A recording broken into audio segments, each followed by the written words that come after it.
அன்னைக்குங்க ஒரு ஸ்கூல்ல ஒரு பையன் காஸ்ட்லியான வாட்சை கட்டிட்டு வரான்.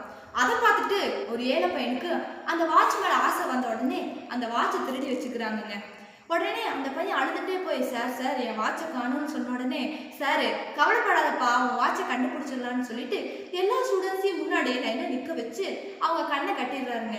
உடனே இந்த சார் எல்லாத்தோட பேக்கெட்லையும் கையை விட்டு பார்க்கும்போது அந்த திருடின பையன்கிட்ட இருந்து அந்த வாட்சை எடுத்துட்டு, தம்பி இந்தாப்பா உன் வாட்ச் கிடச்சிருச்சுன்னு சொல்லி இந்த பையன்ட்டு கொடுத்துட்றாருங்க.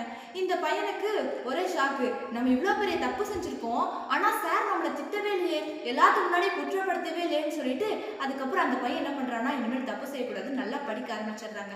கொஞ்ச நாள் கழிச்சு அந்த சாரை மீட் பண்றாரு. அப்ப என்ன பண்றாருன்னா, வேகம் ஓடி போய், சார் சார் எனக்கு ஞாபகம் இருக்கா, நான் தான் உங்க ஸ்டூடெண்ட்ஸ்ன்னு சொல்லி சொல்றாங்க.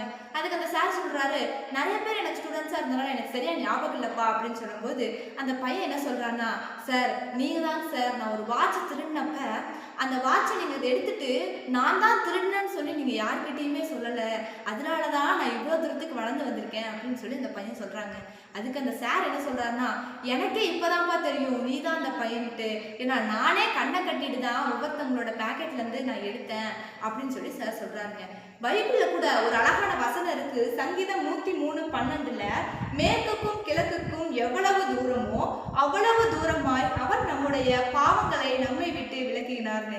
அதே போலதாங்க நம்மளுடைய கர்த்தராகிய இயேசு கிறிஸ்து கிட்ட நம்ம எவ்வளவு பெரிய பாவம் செஞ்சிருந்தாலும் அவர்கிட்ட மன்னிப்பு கேட்டோம்னா உடனே அவர் மன்னிச்சிருவாருங்க. அவர் திருப்பி அதை நினைச்சுவே வைக்க மாட்டாருங்க.